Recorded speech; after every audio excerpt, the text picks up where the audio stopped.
नमस्कार, किसान समाचार में आप सभी का स्वागत है। मैं हूं संतोष चौधरी। तो चलिए सबसे पहले नजर डालते हैं हेडलाइंस पर। प्रधानमंत्री नरेंद्र मोदी ने वर्चुअल माध्यम से गुजरात के सूरत में प्राकृतिक खेती पर सम्मेलन को किया संबोधित। कहा, हमारा जीवन, स्वास्थ्य और समाज के आधार में है कृषि व्यवस्था।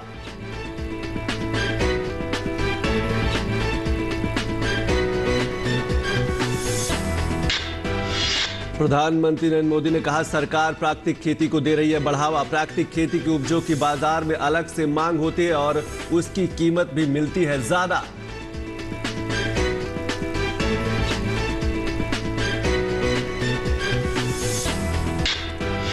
जम्मू कश्मीर के हीरानगर सेक्टर में भारत पाकिस्तान अंतर्राष्ट्रीय सीमा पर बाढ़ से लगे क्षेत्र में 19 वर्ष बाद दलहन की बुआई हुई शुरू। कठुआ प्रशासन ने खरीफ सीजन के दौरान अंतर्राष्ट्रीय सीमा से लगे 200 एकड़ क्षेत्र में खेती शुरू करने का लिया था निर्णय।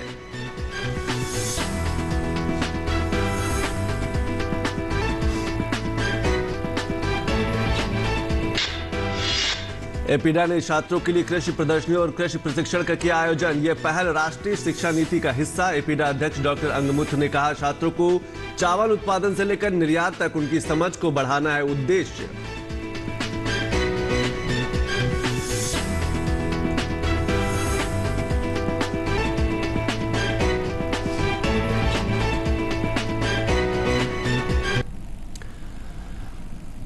तो चलिए खबरों पर विस्तार से नजर डाल लेते हैं और बात करते हैं प्राकृतिक खेती की। प्रधानमंत्री नरेंद्र मोदी ने वीडियो कॉन्फ्रेंसिंग के माध्यम से गुजरात के सूरत जिले में आयोजित प्राकृतिक कृषि सम्मेलन को संबोधित किया।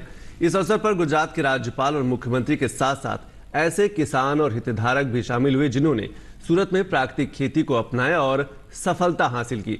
अपने संबोधन में पीएम मोदी ने इस आयोजन पर खुशी जाहिर की। उन्होंने कहा कि यह महत्वपूर्ण कार्यक्रम इस बात का प्रतीक है कि गुजरात किस तरह से देश के अमृत संकल्पों को गति दे रहा है।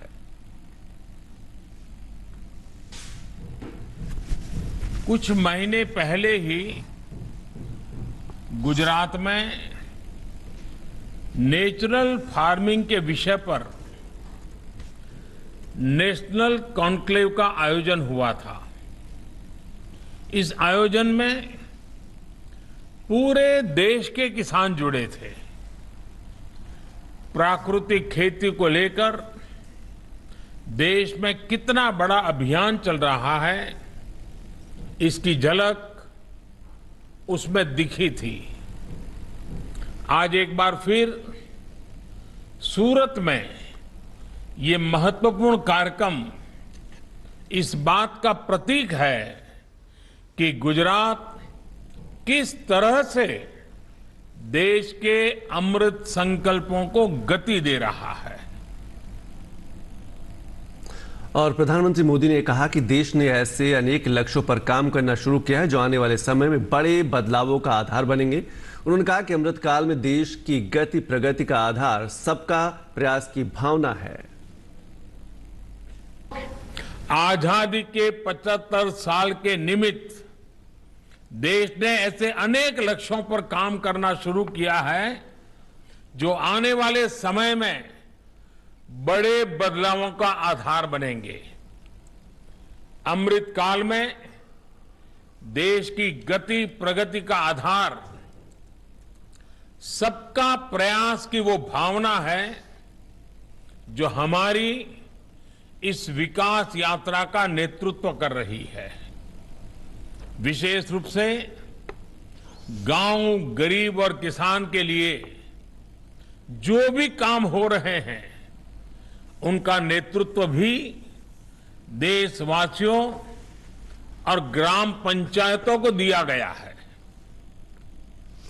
प्रधानमंत्री मोदी ने कहा कि ग्रामीण विकास को लेकर एक खास तरह की धारणा बना ली गई थी। पीएम ने कहा कि हमारे गांवों ने सिद्ध कर दिया है कि वो न केवल बदलाव ला सकते हैं बल्कि बदलाव का नेतृत्व भी कर सकते हैं। ये मन बना लिया था लोगों ने, भाई गांव में तो ऐसे ही जीना है, ऐसे ही गुजारा करना है, गामड़ा में कहीं बदल था नहीं, आउ मानीन बैठा था। हमारे गांवों ने दिखा दिया है कि गांव न केवल बदलाव ला सकते हैं बल्कि बदलाव का नेतृत्व भी कर सकते हैं। प्राकृतिक खेती को लेकर देश का ये जन आंदोलन भी आने वाले वर्षों में व्यापक रूप से सफल होगा। जो किसान इस बदलाव से जितने जल्दी जुड़ेंगे, वो सफलता उतने ही ऊंचे शिखर पर पहुंचेंगे। प्रधानमंत्री नरेंद्र मोदी ने कहा कि सरकार प्राकृतिक खेती को बढ़ावा देने के लिए लगातार कदम उठा रही है। आज हमारे पास अवसर है कि हम प्राकृतिक खेती जैसे अभियानों में आगे आकर कृषि से जुड़ी वैश्विक संभावनाओं का काम सभी तक लाभ पहुंचाएं। देश इस दिशा में पिछले 8 सालों से गंभीरता से काम कर रहा है। परंपरागत कृषि विकास योजना और भारतीय कृषि पद्धति जैसे कार्यक्रमों के जरिए आज किसानों को संसाधन, सुविधा और सहयोग दिया जा रहा है। प्राकृतिक खेती को प्रमोट करने के लिए आज देश में गंगा के किनारे अलग से अभियान चलाया जा रहा है, कॉरिडोर बनाया जा रहा है। प्राकृतिक खेती की उपज की बाजार में अलग से मांग होती है, उसकी कीमत भी ज्यादा मिलती है और इसलिए हमने नेचुरल फार्मिंग की उपज को सर्टिफाई करने के लिए, उसे प्रमाणित करने के लिए क्वालिटी एश्योरेंस सिस्टम भी बनाए हैं। इस तरह की सर्टिफाइड फसलें हमारे किसान अच्छी कीमत पर एक्सपोर्ट कर रहे हैं। और भारत में प्राकृतिक खेती की प्राचीन परंपरा का जिक्र करते हुए पीएम मोदी ने अपील की कि हमें इस दिशा में अपने प्राचीन ज्ञान की ओर भी देखना चाहिए। सरकार के प्रयासों के साथ ही हमें इस दिशा में अपने प्राचीन ज्ञान की तरफ भी देखना होगा। हमारे यहां वेदों से लेकर कृषि ग्रंथों और कौटिल्य, वरामिर जैसे विद्वानों तक प्राकृतिक खेती से जुड़े ज्ञान के अथाह भंडार मौजूद है। गाग और भड़ूरी जैसे विद्वानों ने साधारण भाषा में खेती के मंत्रों को जनसाधारण के लिए उपलब्ध करवाया है। और अब बात करते हैं उत्तर प्रदेश की। उत्तर प्रदेश की कृषि मंत्री सूर्य प्रताप शाही ने एक संवाददाता सम्मेलन में कहा कि बुंदेलखंड के 7 जनपदों में गो आधारित खेती कराई जाएगी। 68 करोड़ रुपए खर्च करके किसानों को इसका प्रशिक्षण भी दिया जाएगा। बुंदेलखंड के सभी 7 जनपदों के भीतर हम भारतीय प्राकृतिक कृषि पद्धति गो आधारित खेती को हम प्रोत्साहित करेंगे और उस पर हम प्राकृतिक माध्यम से खाद्यान्न का उत्पादन करके और पौष्टिक अनाज किसानों को दे सकें, साथ में उनकी लागत को घटाई जा सके और बाजार में उसको बेहतर कम कीमत मिल सके। इसलिए बुंदेलखंड के सभी 7 जिलों के 47 विकास खंडों में 23,500 हेक्टेयर के कार्य योजना हम लोगों ने बना करके तैयार किया है। सभी विकास खंडों में जो 47 विकास खंड है वहां के 50 हेक्टेयर के 10 क्लस्टर बनाए जाएंगे। इस तरीके से 417 क्लस्टर में उनकी खेती शुरू होगी और उसके भीतर हम लोगों ने लगभग 68 करोड़ रुपए उसको प्रमोशन के लिए, उनको किसानों को प्रशिक्षण किए जाने के लिए, साथ साथ में उनको जो ड्रम और बाकी चीजों को उपलब्ध कराया जाता है उसके लिए हम व्यवस्था करेंगे। और जिस प्राथमिकता उस किसान को देंगे जिसके पास गाय, देशी गाय है, नहीं होगा तो निराश्रित गोवंश स्थल से उनको उपलब्ध करवाएंगे। जो किसान पालना चाहेगा वो उसको हम उपलब्ध कराएंगे। इससे एक तो पौष्टिक अनाज का उत्पादन बढ़ेगा, साथ साथ में जो है वो विषमुक्त खेती से उनको मुक्ति मिलेगी और जो निराश्रित गोवंश की समस्या है उस समस्या का इस योजना के माध्यम से समाधान हो सकेगा। तो 100 दिन का रिपोर्ट कार्ड पेश करते हुए सूर्य प्रताप शाही ने कहा कि गंगा के दोनों किनारों पर 5 किलोमीटर क्षेत्र में प्राकृतिक खेती होगी और महाराष्ट्र में इसका प्रशिक्षण दिलाया गया है। नमामि गंगे कार्यक्रम के अंतर्गत 27 जनपद पहले से थे, 20 जनपद और उसके भीतर लिए जा रहे हैं। हम लोगों ने प्रस्ताव भारत सरकार को भेजा है। गंगा नदी के किनारे, गंगा जी के किनारे 5 किलोमीटर दोनों साइड में, यानी 10 किलोमीटर के परिधि में आने वाले खेतों में क्लस्टर निर्माण करके और वहां पर उसी पद्धति से खेती का काम प्रारंभ हो। इसके लिए हम लोगों ने एक योजना भारत सरकार के पास भेजी है, जिसमें 85,710 हेक्टेयर के 1714 क्लस्टर बनाए जाएंगे और लगभग 1,70,000 किसानों को हम उस योजना के माध्यम से आच्छादित कर सकेंगे। यह अभियान भी पौष्टिक पोषाहार लोगों को सुलभ हो सके उस दिशा में मदद करेगा और साथ साथ में कीमतें भी उनकी अच्छी आ सकेंगी। और केंद्रीय मंत्री डॉक्टर जितेंद्र सिंह ने पंचायती राज संस्थाओं और उनके प्रतिनिधियों को प्रधानमंत्री नरेंद्र मोदी की कल्याणकारी योजनाओं का आवश्यक संदेशवाहक बताते हुए कहा कि पंचों, सरपंचों के साथ साथ खंड और जिला परिषदों में निर्वाचित प्रतिनिधियों के पास जमीनी स्तर पर अंतिम कतार में स्थित अंतिम व्यक्ति तक पहुंचने और पिछले 8 वर्षों के दौरान प्रधानमंत्री नरेंद्र मोदी द्वारा शुरू की गई गरीब, हितैषी और कल्याणकारी हर योजना का लाभ उन्हें प्रदान करना सुनिश्चित कराने में एक विशिष्ट भूमिका निभाने का अवसर है। जितेंद्र सिंह ने कहा कि प्रधानमंत्री मोदी पीआरआई को जो महत्व देते हैं उसकी पुष्टि अप्रैल महीने में आयोजित पंचायती राज दिवस के हालिया उदाहरण से होती है। इसके लिए प्रधानमंत्री ने जम्मू के पास पल्ली पंचायत में कार्यक्रम आयोजित करने का फैसला लिया और वहां से उन्होंने संबोधित देश भर की पीआरआईज को संबोधित किया। उन्होंने कहा कि इसलिए अब यह सुनिश्चित करना भी पंचायती राज संस्थाओं की जिम्मेदारी है कि एक भी योग्य नागरिक प्रधानमंत्री आवास योजना, उज्ज्वला योजना, प्रधानमंत्री गरीब कल्याण योजना, प्रधानमंत्री किसान सम्मान निधि, स्वच्छता योजना आदि योजनाओं का लाभ पाने से वंचित न रहे। और 6ठी कक्षा से लेकर 12वीं कक्षा तक के 150 से अधिक छात्रों ने एपीडा प्रवर्तित बासमती निर्यात विकास फाउंडेशन के प्रशिक्षण फार्म, जो उत्तर प्रदेश की मेरठ जिले के मोदीपुरम में स्थित है, पर प्रशिक्षण में हिस्सा लिया तथा धान की खेती के मूलभूत तत्वों की जानकारी प्राप्त की। छात्रों ने 3 विभिन्न दिनों में प्रशिक्षण फार्म का दौरा किया तथा पडलिंग, प्रत्यारोपण, प्रसंस्करण, उत्पादन तथा निर्यात प्रक्रिया जैसी धान की खेती के मूलभूत तत्वों को सीखा। छात्रों ने धान से चावल बनाने की प्रक्रिया, भूसी को अलग करना, चिड़वा बनाना, निर्यात के प्रयोजन वाले चावल का उत्पादन तथा चावल से तेल निकालना और पशुओं के लिए चारा जैसे कार्यकलापों की भी जानकारी प्राप्त की। इसके अतिरिक्त बीईडीएफ वैज्ञानिकों ने उन्हें बासमती उत्पादन की प्रक्रिया, प्रसंस्करण, भंडारण, व्यवसाय की मात्रा तथा निर्यात गतिविधियों के बारे में भी विस्तार से जानकारी दी। उन्होंने हरित खाद्य फसलों सहित मृदा स्वास्थ्य कार्ड प्रबंधन भी सीखा तथा मूंग बीन और सोयाबीन सहित दाल की फली में नूडल्स का अनुभव किया और खेत में बासमती फसल का प्रत्यारोपण किया। एपीडा अध्यक्ष डॉक्टर अंग मुथु ने कहा कि इस पहल का उद्देश्य छात्रों को व्यवहारिक ज्ञान प्रदान करना तथा चावल उत्पादन से लेकर निर्यात तक की समस्त मूल्य श्रृंखला की उनकी समझ को भी बढ़ाना तथा सरकार के प्रयासों की सहायता करना था।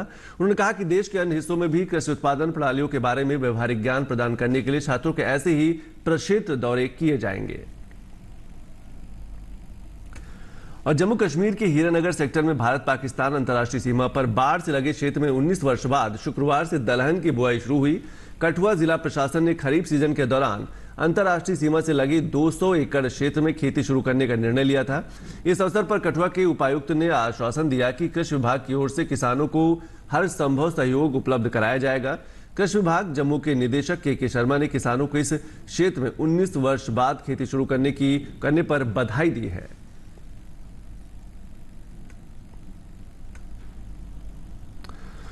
और देश में किसान कल्याण के लिए कई योजनाएं चलाई जा रही। राजस्थान सरकार ने बीते दिनों किसानों से अलग अलग योजना जैसे फार्म पॉन्ड, पाइपलाइन, तारबंदी और कृषि यंत्रों के लिए आवेदन मांगे थे, जिसके लिए जल्द स्वीकृति प्रदान करने के लिए कृषि विभाग के आयुक्त कानाराम के निर्देश जारी कर दिया है। कृषि विभाग के आयुक्त ने निर्देश दिए हैं कि फार्म पॉन्ड, पाइपलाइन, तारबंदी की अब तक प्री वेरिफिकेशन हो चुकी है और पत्रावलियों की प्रशासनिक स्वीकृतियां 12 जुलाई तक जारी हो जानी चाहिए। साथ ही बचे हुए आवेदनों को प्री वेरिफिकेशन पर उनकी भी 15 जुलाई तक प्रशासनिक स्वीकृतियां जारी किया जाना सुनिश्चित किया जाए।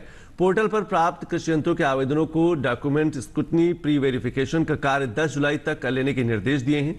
बैठक में बीज उत्पादन कार्यक्रम की प्रगति की समीक्षा के दौरान उन्होंने कहा कि किसानों एवं कृषक समूहों का चयन कर बीज निगम की संबंधित इकाई से संपर्क करके लक्ष्यों के अनुरूप बीज उपलब्ध कराया जाए। उन्होंने सूक्ष्म तत्व, बायोपेस्टिसाइड किट, कंपोस्ट किट की आपूर्ति 12 जुलाई तक पूर्ण करना निश्चित करें, यह भी कहा है। राज्य में अधिक से अधिक किसानों को योजना का लाभ दिया जा सके, इसके लिए सरकार द्वारा ब्लॉक स्तर पर कार्यशालाओं का आयोजन किया जा रहा है, जिसको लेकर कृषि आयुक्त ने निर्देश दिए कि कृषि बजट 2022-23 के प्रभावी क्रियान्वयन हेतु शेष बची हुई ब्लॉक स्तरीय कृषि बजट आमुखीकरण कार्यशाला का आयोजन किया जाए, ताकि दूर दराज के किसानों को भी किसान कल्याण के लिए चलाई जा रही सरकार की योजनाओं की जानकारी प्राप्त हो सके। और बिहार का सहकारिता विभाग अगले सप्ताह से ओला उबर की तर्ज पर करीब 3000 प्राथमिक कृषि ऋण समितियों यानी कि पैक्स में छोटे और सीमांत किसानों को कृषि उपकरण जैसे हार्वेस्टर, ट्रैक्टर किराए पर उपलब्ध कराने के लिए एक ऐप आधारित प्रणाली शुरू करेगा। सहकारिता विभाग की सचिव वंदना प्रेयसी ने कहा कि इस प्रणाली को अगले सप्ताह 2927 पैक्स में एक ऐप के माध्यम से लॉन्च किया जाएगा। नई सेवा की सफलता के आधार पर दूसरे चरण में बाकी पैक्स की सेवा शुरू की जाएगी। इस प्रणाली के तहत जिन किसानों के पास अपनी जमीन या अन्य खेती की जरूरतों के लिए कृषि उपकरण नहीं है, वे इस ऐप के माध्यम से बुक कर सकेंगे और उपलब्धता के आधार पर मशीनों को उनके दरवाजे पर पहुंचा दिया जाएगा। प्रेसी ने कहा कि यह सेवा कैब बुकिंग की ऐप आधारित सेवा के समान है। नई सेवा के तहत शामिल किए जाने वाले कृषि उपकरणों की पहले ही मैपिंग कर ली गई ताकि मांग पर मशीनें आसानी से उपलब्ध हो सके। यहां तक कि किसान जो पैक्स के सदस्य नहीं है वो भी इस सेवा का लाभ उठा सकते हैं, क्योंकि इसका उद्देश्य किसानों को कृषि उपकरण आसानी से उपलब्ध कराना है। पहले चरण में लक्ष्य प्रत्येक पैक्स में 300 किसानों को शामिल करना है। पैक्स ग्राम पंचायत स्तर पर काम करने वाली सहकारी समितियां हैं जो किसानों को ऋण प्राप्त करने में सक्षम बनाती हैं और रबी और खरीफ मौसम की कटाई के बाद खाद्यान्न की खरीद में भी मदद करती हैं। किसानों को कृषि उपकरण किराए पर लेने की सेवा का लाभ उठाने के लिए एक हेल्पलाइन नंबर वाला एक कॉल सेंटर भी उपलब्ध कराया जाएगा।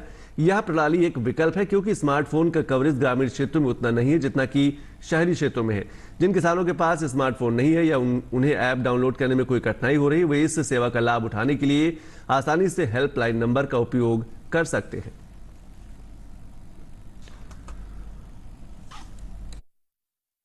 और अब बात करेंगे मानसून की। असम में बाढ़ की स्थिति में धीरे धीरे सुधार हो रहा है। बाढ़ से प्रभावित गांवों की संख्या घटकर 506 पहुंच गई। वहीं अधिकांश नदियों का जलस्तर भी कम हुआ है। असम राज्य आपदा प्रबंधन प्राधिकरण की ताजा रिपोर्ट के अनुसार असम के 15 जिलों में 6,27,000 से अधिक लोग बाढ़ से प्रभावित हैं।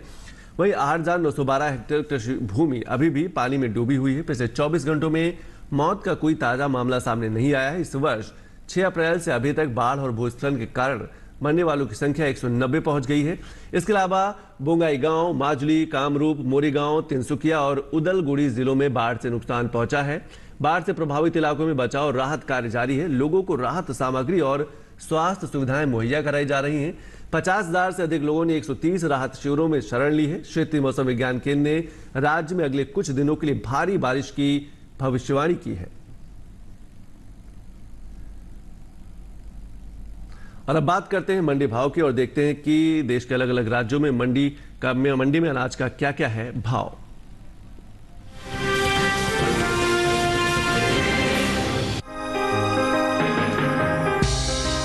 कृषि उपज मंडियों में शनिवार को ज्वार के सौदों में मिला जुला रुख देखने को मिला। कहीं भाव चढ़े तो कहीं घटे, जबकि कुछ मंडियों में इस दौरान ज्वार के सौदों में कोई फेरबदल नहीं हुआ। मंडियों में इन दिनों ज्वार की आवक सामान्य है। 9 जुलाई को ज्यादातर मंडियों में ज्वार बिकवाली के लिए पहुंची। वहीं बात इसके हाजिर भाव की करे तो एग्मार्कनेट के मुताबिक गुजरात की सिद्धपुर मंडी में 8 जुलाई को सफेद ज्वार का भाव रहा 4,037 रूपए। 9 जुलाई को इसके सौदों में 45 रूपए की तेजी आई और भाव 4,082 रूपए पर जा पहुंचा। वहीं राज्य की ही जसदन मंडी में इस दौरान सफेद ज्वार के सौदों में नरमी के साथ कारोबार हुआ। 8 जुलाई को यहां सफेद ज्वार का भाव था 3,250 रूपए। 9 जुलाई को इसके भाव में 250 रूपए की गिरावट आई और भाव हो गया 3,000 रूपए। हालांकि चोटीला मंडी में बीते 2 दिनों के दौरान सफेद ज्वार के भाव स्थिर रहे। यहां 8 और 9 जुलाई को ज्वार 2,875 रूपए पर बिका। इसी तरह महाराष्ट्र की पुणे मंडी में 8 जुलाई को ज्वार का भाव रहा 4,350 रूपए। 9 जुलाई को इसके सौदों में कोई फेरबदल नहीं हुआ और भाव 4,350 रुपए पर बना रहा। इस साल देश में ज्वार की पैदावार में कमी देखने को मिल सकती है। घरेलू स्तर पर कुल ज्वार की उपज बीते साल के मुकाबले 3 लाख टन कम हो सकती है।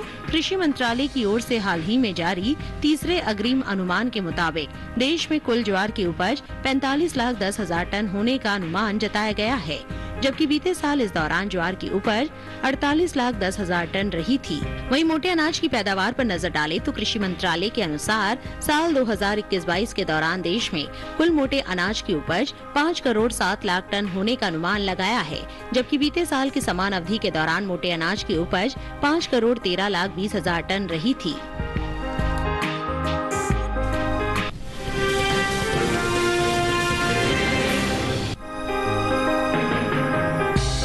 इन दिनों कृषि उपज मंडियों में मूंगफली की आवक सामान्य है। शनिवार को अधिकांश मंडियों में मूंगफली के सौदे तेजी के साथ हुए। हालांकि कुछ मंडियों में इस दौरान मूंगफली के भाव में कोई फेरबदल देखने को नहीं मिला।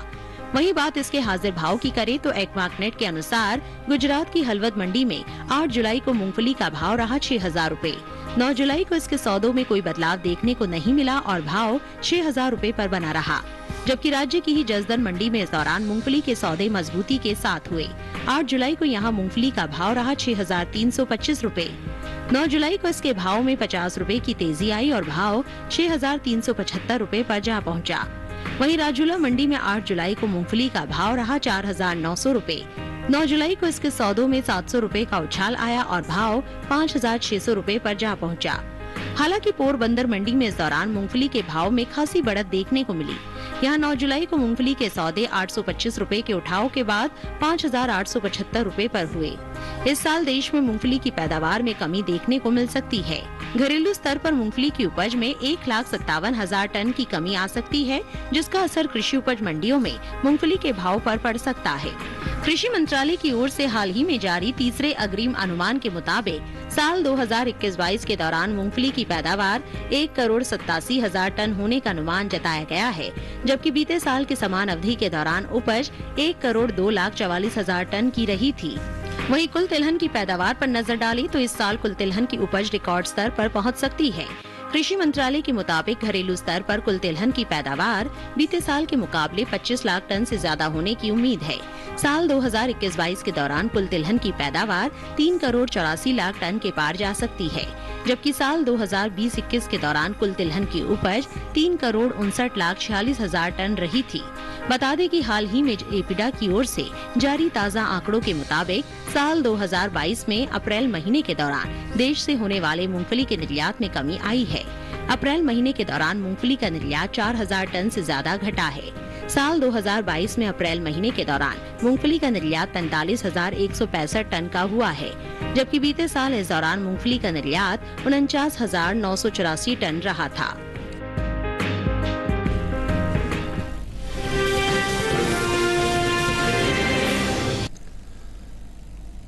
तो खेती किसानी के अलावा जिन खबरों से आप रहते हैं बेखबर, आइए उसके लिए देखते हैं खास खबर।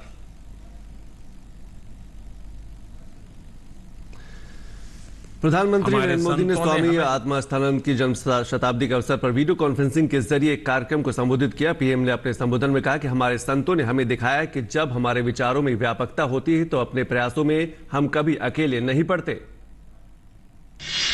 शुक्रवार शाम अमरनाथ गुफा के पास बादल फटने की घटना के बाद फिलहाल यात्रियों को बेस कैंप में ही रोक कर रखा गया। अभी पहलगाम और बालटाल दोनों ही मार्गों से यात्रा रुकी हुई है। उधर राहत और बचाव का काम भी लगातार जारी है। सेना ने अपना बचाव अभियान कल पूरी रात भी जारी रखा है। इस काम में आधुनिक उपकरणों की मदद ली जा रही है।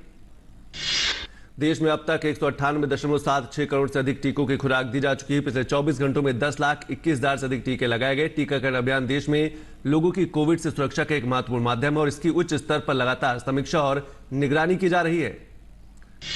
देश भर में पिछले 24 घंटों में 18,257 मामले दर्ज किए गए। वहीं पिछले 24 घंटों में 14,553 मरीज उपचार करवाकर स्वस्थ हो चुके हैं, जिसके बाद देश में रिकवरी रेट 98.50% हो गया है। वहीं साप्ताहिक पॉजिटिविटी रेट वर्तमान में 4.08% दर्ज किया गया। दैनिक पॉजिटिविटी रेट 4.22% दर्ज की गई।